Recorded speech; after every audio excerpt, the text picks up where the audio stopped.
પ્રાર્થના સંદેશ ન્યૂઝમાં આપનું સ્વાગત છે। ચોમાસાના વરસાદી પાણીનો ગેરલાભ ઉઠાવી ભરૂચ જિલ્લાના કેમિકલ માફિયા દ્વારા આ સિલસિલો ચાલુ રહ્યો છે। ઔદ્યોગિક એકમો અનેકવિધ પ્રકારના કેમિકલ કચરાનો નિકાલ કરતા જળ, જમીન, વાયુ પ્રદૂષણની માત્રામાં ઉત્તરોત્તર વધારો થઈ રહ્યો છે। શું ભરૂચ જિલ્લો કેમિકલ બોમ્બ પર બેઠો છે? કેમિકલ માફિયાઓ દ્વારા જળ, જમીન અને વાયુ પ્રદૂષણ બિંદાસ ફેલાવી રહ્યા છે। વિલાયત ગામ નજીકથી વહેતી ભૂખી ખાડીમાં અસંખ્ય માછલીઓ મૃત્યુ પામી ખાડીમાં કેમિકલ છોડાયું હોવાની આશંકા। ચોમાસાનો ગેરલાભ ઉઠાવીને વિવિધ ઔદ્યોગિક એકમો દ્વારા જળ, જમીન, વાયુ પ્રદૂષણ કરીને જાહેર આરોગ્ય અને ખેતી, મત્સ્ય ઉદ્યોગને નુકસાન તેમજ પર્યાવરણને ભારે અસર પહોંચાડતી હોય માનવ સુખાકારીને સ્પર્શતી બાબતો પર ગંભીર ચિંતાનો વિષય। પિરામણ તળાવમાં પણ હાલમાં આવી ઘટના બની હતી અને અનેક માછલીઓ મૃત્યુ થયા હતા।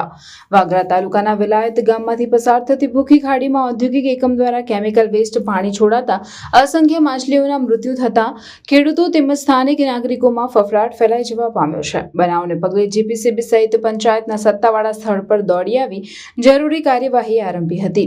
વાગરામાં આવેલ વિલાયત જીઆઈડીસીમાં મોટા કેમિકલ ઉદ્યોગો કાર્યરત છે। અવારનવાર નાની મોટી દુર્ઘટનાઓના સમાચાર ઉદ્યોગોમાંથી પ્રાપ્ત થતા રહે છે।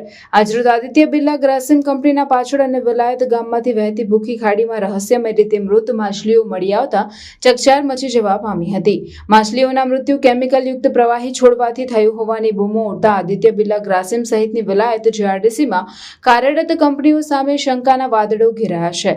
ખાસ એક જાણીતી કંપની સૌથી સમીપ હોવાથી વરસાદી પાણીની આડમાં કેમિકલ છોડાયું હોવાથી જળચર પ્રાણીઓ મૃત્યુ પામ્યા હોવાની આશંકા સેવાઈ રહી છે। આ ઘટનાને લઈને વિલાયત ગ્રામ પંચાયતના સરપંચ અને તલાટી સહિત ગ્રામ આગેવાનો ઘટના સ્થળે પહોંચી ગયા હતા। સૌપ્રથમ ગ્રામ પંચાયતના લેટર પેડ પર વાગરા મામલતદારને સંબોધી આ અંગે ફરિયાદ કરવામાં આવી હતી તો બીજી તરફ જાગૃત નાગરિકો દ્વારા જિલ્લા પ્રદૂષણ નિયંત્રણ બોર્ડને જાણ કરવામાં આવતા જીપીસીબીના કર્મચારીઓ પણ સ્થળ ઉપર દોડી આવ્યા હતા અને ખાડીમાંથી પાણીના નમૂના લઈ તપાસ અર્થે મોકલવામાં આવ્યા હતા। જોકે જળચર પ્રાણીઓના મોત કયા કારણસર થયા અને કઈ કંપની દ્વારા શંકાસ્પદ પ્રવાહી છોડવામાં આવ્યું તે રિપોર્ટ આવ્યા બાદ જ સ્પષ્ટ થશે। તો બીજી તરફ પર્યાવરણને ભારે નુકસાન થતું હોવાનું સ્થાનિકો દ્વારા જણાવવામાં આવ્યું હતું। સલામતીના ભાગરૂપે વિલાયત ગ્રામ પંચાયતના સત્તાધીશો ગામમાં રિક્ષા ફેરવીને લાઉડ સ્પીકરના માધ્યમથી ભૂખી ખાડીમાંથી પકડેલ માછલીઓને વેચવા તેમજ આરોગવાથી દૂર રહેવાની અપીલ કરવામાં આવી હતી। નમસ્કાર, પટેલ ઇમ્તિયાઝ, સર્વ સમાજ સેના ભરૂચ જિલ્લા જનરલ સેક્રેટરી અને સોશિયલ એક્ટિવિસ્ટ। આજે આપણે ઉપસ્થિત છીએ ભરૂચ જિલ્લાની અંદર આવેલ વિલાયત જીઆઈડીસીના અંદર ભૂખી ખાડી જે છે જેને ભૂખી ખાડી તરીકે ઓળખવામાં આવે છે ત્યાં નજદીકી જે પણ સરપંચ પંચાયત છે અને નજદીકી જાગૃત વ્યક્તિઓ દ્વારા અમને માહિતી આપવામાં આવી હતી કે અહીંયા આ વિસ્તારના અંદર કેટલાક અસંખ્ય માછલાઓ રાત્રિ દરમિયાન મૃત્યુ પામ્યા છે અને સવારે અહીંયા નજરે પડી રહ્યા છે, જેને લઈ સરપંચ અને પંચાયતના જે પણ સત્તાધીશો છે તેમના સાથે ભેગા મળી અને અમારા દ્વારા કાયદાકીય પ્રણાલી હાથ ધરવામાં આવી છે, જેના અંદર નજદીકી વિસ્તારના લાગતા વળગતા અધિકારીઓ, જીપીસીબી, ભરૂચ કલેક્ટર સાહેબ અને મામલતદાર સાહેબને રજૂઆત કરવામાં આવી છે। તેઓ દ્વારા અમને સંતોષકારક કાર્યવાહી કરવામાં જે પણ એમની કાર્યવાહી છે તે કરવા માટેની માહિતી આપવામાં આવી છે અને જો આવનાર ટૂંક સમયના અંદર આ જીપીસીબી દ્વારા અથવા સરકારી અધિકારી બાબુઓ દ્વારા આ નજદીકી ઉદ્યોગો જે બેફામ બની ગયેલા છે તેમના ઉપર રોક લગાવવામાં નહીં આવે તો નજદીકી પંચાયતના આગેવાનો સાથે અને બુદ્ધિજીવી વર્ગ સાથે ભેગા મળી અને જો જરૂરિયાત પડશે તો અમે આંદોલન છેડીશું। આજે સાહેબ હું વિલાયત ગામના માજી સરપંચ બોલું છું, હસન અલી સૈયદ મારું નામ છે। અમારા ગામમાં આવેલી ભૂખી નદીમાં કેમિકલયુક્ત પાણી આવેલું છે। હવે કોણ કંપની નાખે ખબર નથી અમને, પણ અહીંયા પર જે માછીમાર લોકો છે એ લોકોએ મને ફોન કરી કીધું કે ભાઈ સરપંચ આવું થયેલું છે ને બોગી કાંઠામાં ઊભા છે, બરાબર। તો સાહેબ જીપીસીબીમાં વાગરા મામલતદારમાં ને સૌને જાણ કરેલી છે કે સાહેબ આ ઉદ્યોગ ખોટું થયું છે, અહીંયાના ખેડૂત લોકો બી આ પાણીનો યુઝ કરે છે ને ખેતીમાં બી નુકસાન થાય છે, એટલે સાહેબ આપ સાહેબ આગેવાનના પગલાં ધ્યાનથી લેશો।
પ્રાર્થના સંદેશ ન્યૂઝની તમામ લેટેસ્ટ અપડેટ્સ માટે ચેનલને હમણાં જ લાઇક, શેર અને સબસ્ક્રાઇબ કરો.